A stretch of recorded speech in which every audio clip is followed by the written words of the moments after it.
ಬೇಗ ಸಿಗೋ ವಸ್ತು ಬಹಳ ದಿನದ ತನಕ ಇರಲ್ಲ. ಬಹಳ ದಿನದ ತನಕ ಇರೋ ವಸ್ತು ಎಂದೂ ಕೂಡ ಬೇಗ ಸಿಗಲ್ಲ. ನಮ್ಮ ಎಲ್ಲಕ್ಕೂ ದೊಡ್ಡ ದುರ್ಬಲತೆ ಮಧ್ಯದಲ್ಲೇ ಸೋಲೋದು. ಯಶಸ್ಸು ಪಡೆಯೋ ನಿಶ್ಚಿತ ರಸ್ತೆ ಅಂದರೆ ಇನ್ನೊಮ್ಮೆ ಪ್ರಯತ್ನ ಮಾಡೋದು.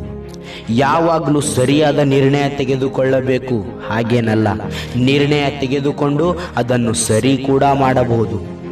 ಯಾರೋ ಸ್ವಾಮಿ ವಿವೇಕಾನಂದರಿಗೆ ಕೇಳಿದ್ರಂತೆ, ನೀವು ಇಷ್ಟೊಂದು ದೊಡ್ಡ ವ್ಯಕ್ತಿ, ಇಷ್ಟೊಂದು ಬುದ್ಧಿವಂತರು, ಆದರೂ ಕೆಳಗೆ ಏಕೆ ಕೂಡುತ್ತೀರಿ ಅಂತ.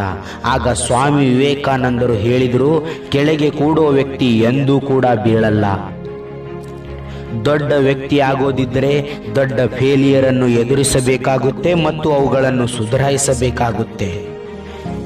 ಈ ಜೀವನದ ಯುದ್ಧದಲ್ಲಿ ಬರೀ ಶಕ್ತಿಶಾಲಿ ವ್ಯಕ್ತಿಗಳಷ್ಟೇ ಗೆಲ್ಲುತ್ತಾರೆ ಹಾಗೇನಲ್ಲ.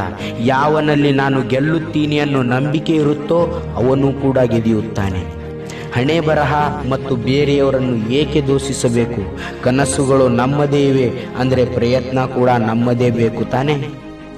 ಈ ಜೀವನದಲ್ಲಿ ಏನಾದರೂ ಪಡೆಯೋದಿದ್ದರೆ ರಸ್ತೆ ಬದಲಾಯಿಸಬೇಕಾಗುತ್ತೆ, ಇಚ್ಛೆ ಅಲ್ಲ. ಅಪಯಶಸ್ವಿ ವ್ಯಕ್ತಿಗಳು ಈ ಪ್ರಪಂಚದಲ್ಲಿಯ ಜನರು ಏನನ್ನುತ್ತಾರೋ ಅಂತ ತಮ್ಮ ಇಚ್ಛೆಗಳನ್ನೇ ಬದಲಾಯಿಸಿ ಬಿಡುತ್ತಾರೆ. ಆದರೆ ಯಶಸ್ವಿ ವ್ಯಕ್ತಿಗಳು ತಮ್ಮ ಇಚ್ಛೆಗಳ ಸಲುವಾಗಿ ಇಡೀ ಪ್ರಪಂಚನೇ ಬದಲಾಯಿಸುತ್ತಾರೆ. ಯಾವುದಾದ್ರೂ ಕೆಲಸ ಮಾಡುವಾಗ ಈ 3 ಮಾತುಗಳು ಗಮನದಲ್ಲಿಡಬೇಕಂತ ಚಾಣಕ್ಯರು ಹೇಳುತ್ತಾರೆ. ಮೊದಲನೆಯದು ಕ್ಷಮತೆ.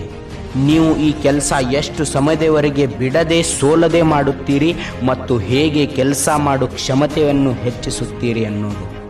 ಎರಡನೇದು ಗತಿ. ನೀವು ಈ ಕೆಲಸ ಮಾಡೋ ಸರಳ ರೀತಿಯನ್ನು ಹುಡುಕಿ ಅದನ್ನು ವೇಗವಾಗಿ ಮಾಡಬೇಕು. ಮೂರನೇದು ದಿಶೆ. ನಿಮಗೆ ಗುರುತಿರಬೇಕು ನೀವು ಸರಿಯಾದ ದಿಶೆಯಲ್ಲಿ ಕೆಲಸ ಮಾಡುತ್ತಿದ್ದೀರೋ ಅಥವಾ ಇಲ್ಲ ಅಂತ. ಇಲ್ಲದಿದ್ದರೆ ತಪ್ಪಿ ಕೂಡ ಯಶಸ್ಸು ಸಿಗಲ್ಲ. ಏನೇ ಆಗಲಿ ನಮ್ಮಿಂದ ಆಗಲ್ಲ ಅನ್ನೋದು ಈ ಪ್ರಪಂಚದಲ್ಲಿ ಯಾವುದೂ ಕೂಡ ಇಲ್ಲ.